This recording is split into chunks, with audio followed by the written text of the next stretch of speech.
Okay, so welcome to another piano tutorial, and this is how to do the runs in the Chopin Nocturne number. This is the posthumous one, the one in C sharp minor. Okay, there's a special way of doing it, and it's a very simple way. So I'll show you how to do it. It is I'll just point it down. You can follow me. So these are the runs which are from bars 55, 56, and 58. Okay, there are 4 runs up from bar 58. For 58, 59, 60, 61 to bar 61. Okay.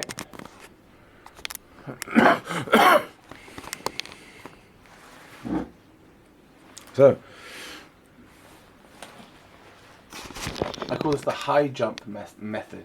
What you got to do is imagine, as it were, that the top note in each arpeggio here, here, here, and here. It's like we imagine that as the bar in a high jump competition.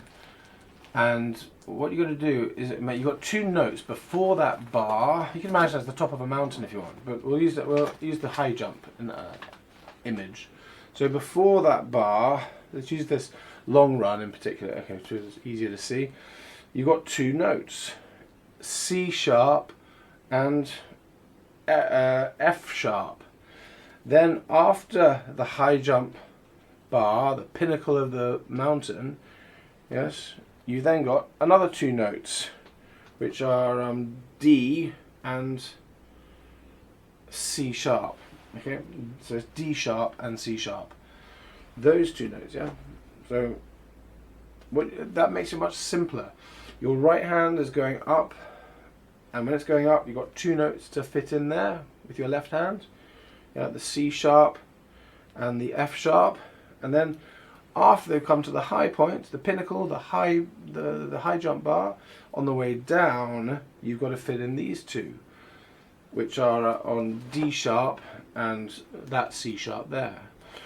So it should be like this. I will use I'll do the whole thing actually, but it's especially that long run which is problematic. So I'll show you how to do it. Okay, so fingering. First of all, start practicing the right hand anyway, without the left hand, of course. Okay, so the left hand will start on this 4th finger for this first of the 4 runs. It starts on the 4th finger, then goes down to the thumb on the E, and then and it ends on that 4th finger, down, down, swapping to the 3rd finger, 4th finger there, like how it started, down, and that ending on, well, it doesn't, I don't find it matters that much where it ends. Sometimes I end on the 3rd finger or the 2nd finger, usually the 3rd finger actually. So let's do it again. So 4th finger, yes, hello, salut, hello. So 4th finger,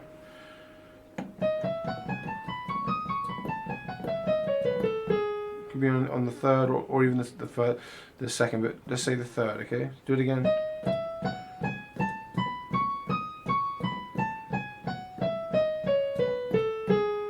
Okay, and then the next run will be going from the A with a thumb. It goes right up.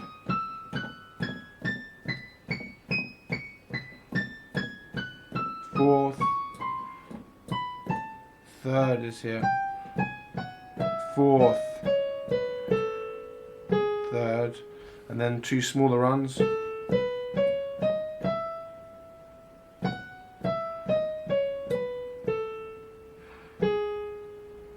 it's got to be 3rd there for sure. 4th, of course.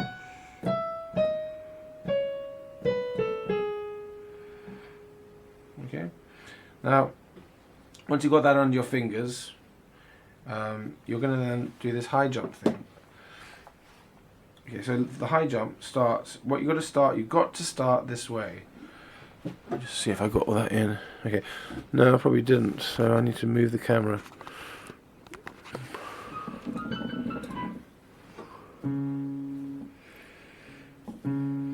Okay, so now we're doing the left hand as well. The high jump will be the top note here. The first run starts on this fourth finger, and it's always, whenever the runs are, the left hand will always be this. Okay, it's C, F, D, and C. Not this one, C, G, A, and C. That's the one when there's not a run, and it fits in between that one. But when there is a run, it's always this. Okay? And then it goes back to that. But this is the one where the runs are. So let's just concentrate on, we're just going to do that left hand with these all the time. Okay? And it'll be like this. Oh, well, we will actually add that, I think. Yes, we will also add this as well. But we start off and it'll be with that one. So start with the right hand fourth finger. And it's going to be 2 before it gets to the high note, which is, let me just check. There, that's the high note. So between there and there needs to be these 2 notes. Okay? And then after that high note, these 2 notes need to fit in when it goes on the way down. Simple. So if you've got to do it slowly. The rule of piano playing is slowly, slowly, slowly. So here we go. Sorry, yeah.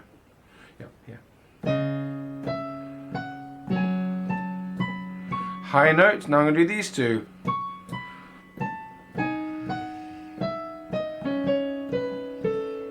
Back to C, now it goes to this one, G, E, C, and now ready for the next run, which goes from here, your thumb on this, A. Again, these 2 notes have to be before it gets right up to here, which is the final note, this high D, D sharp.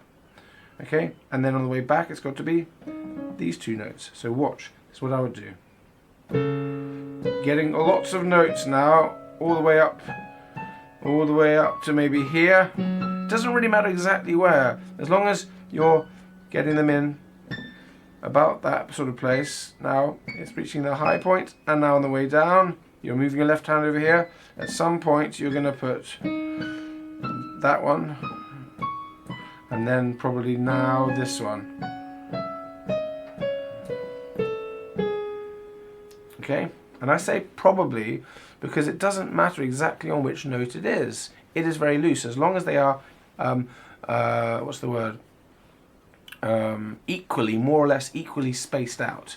And you'll get that. You might not get it at the beginning, but eventually you'll get what is equal, what's about the right distance, what about the right area of the piano when you're doing the left hand, which note you'll be on here. It does not matter much. Okay, let me do it again. Starting the right hand, fourth finger, that's what you've got to start on, and it'll start on with this. Do it slowly. Sorry, okay, let me start again. I want to go there. There's my high point, high jump bar. So now I'm coming down, and I'll choose there, and now maybe, and back to that, to this, yeah. And the next one will start from here. Lots of notes first. I'm gonna go, okay. Now those 2 done. I'll reach the high point, and now I'm coming down.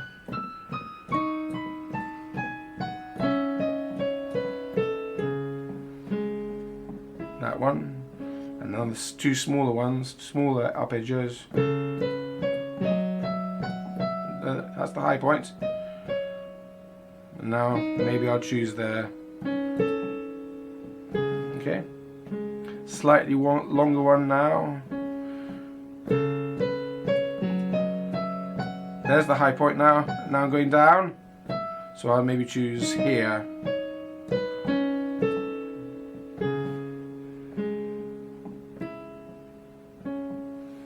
Okay, so that's how you do it. Let me start again. I'll do it over and over again until you get the idea.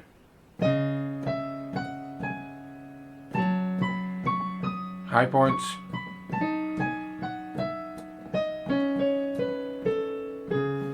There's the G1 and E1. Now we go from here, many notes until I do that one, high point. Now these two. That's the G and the E1. Down I'm going now.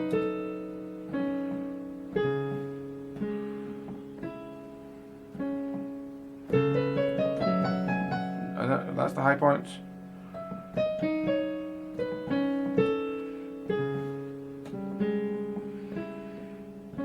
There we go. Do it again.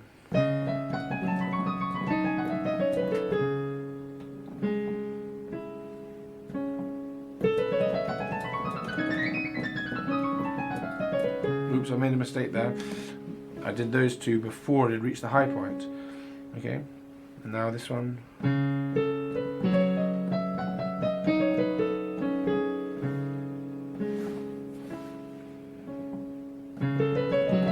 High points. I'm not quite in time. Well, let's do the whole thing again now from the beginning. And you can do this over and over again, you see, then move to here to start it all over again. Sorry. High points. Now I can do these ones. It doesn't matter where it is, as long as it's after the high point. It doesn't matter where you put these two. Yeah? And it doesn't matter where you put these two, as long as it's before the high point and after the beginning, of course. Now we go. It's a bit. Now there's a high point.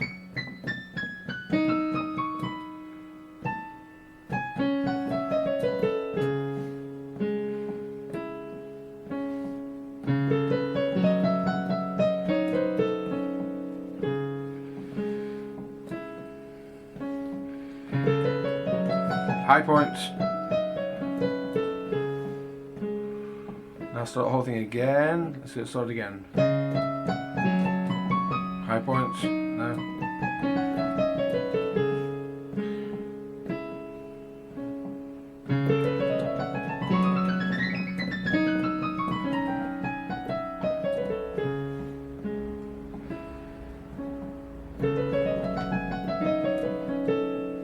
You have to. You'll slow it down naturally to fit them in. It all works out really well. And then, then the last one.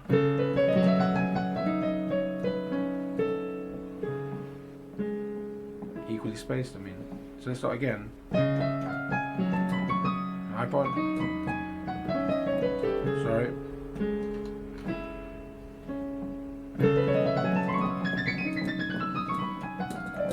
That was not a good one. Sorry. I just finished it there.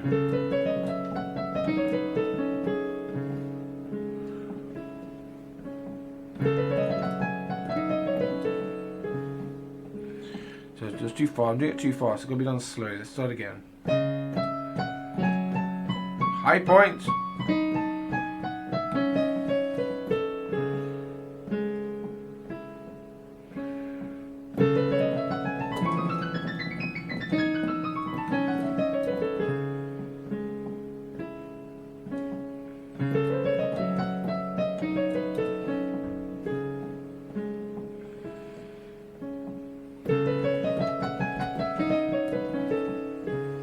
Do the whole thing again.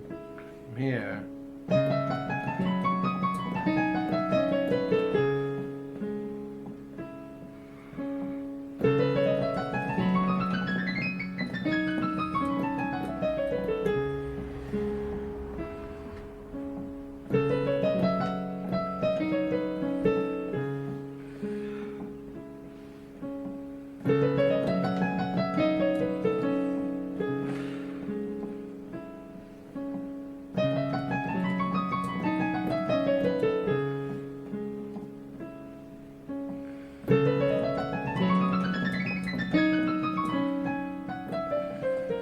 Oops, sorry. Never mind.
first one. I just ended with that first one. The first one's really important because the first one is the one which most easily helps you to think about that 2 notes before the highest note or the high jump note of the right hand, and then the 2 notes after you're coming on, when you're going down after the high jump note. So that first one is the most important. Get that really well done. Just concentrating on one thing. You're getting the 2 notes of the left hand on the run up, and then nothing when you're hitting that top note. On the way down, it's the other 2 notes. That is the secret. That is the key. When you come onto the long run, you'll find that you just need to fit in many more notes with the right hand between, well, even between the first note of the left hand and the second note of the left hand. That's all. So otherwise, it's the same as the first arpeggio, of course. And then on the way down, you might not have it even at first. You won't have it even at first, but with practice, you'll make it more evenly spaced out where the 2 notes are on either side of the high jump or the mountain peak. So that is definitely the easiest way of doing these arpeggios, because I've always wondered how pianists do it so quickly, and it seems to me that is the answer. That's the reason. My fingering, that's what I suggest. I may not have kept the fingering exactly, but that's because I was thinking about this sort of teaching video. But if you're going to use the fingering that I told you, with it starting on the 4th finger, then it fits my hand anyway, and I think it should fit most people's hands, and ending on the 3rd finger. And I didn't always stick to that fingering, so sorry about that. So hopefully that helps you with this beautiful nocturne, and it really is a joy to play this nocturne. It's much easier to play, and it's a real joy to play. It's much easier to play than other nocturnes, and it's there's something about it. You want to play this nocturne again and again. It's so nicely. I think that he wrote. I think he wrote this, if I'm not mistaken, for his sister, who was a pianist, in order to practice the 2nd concerto. So that's a documented fact. So therefore the middle section, that's why some people play the middle section in a sort of jumpy way, because that's how it sounds in the concerto. It's got this kind of lilt to it, a real, well, it's 2/4 timing and then 3/4 timing. So there's a real difference in timing here. And anyway, 2/4 suddenly goes to 3/4. But in any case, it was, I think, in order, specifically that part was in order to practice the 2nd concerto, because that middle section, that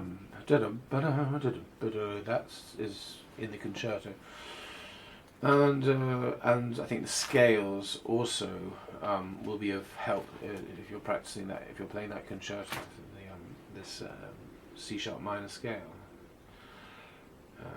Okay, so yeah, hopefully that's been helpful. Thank you.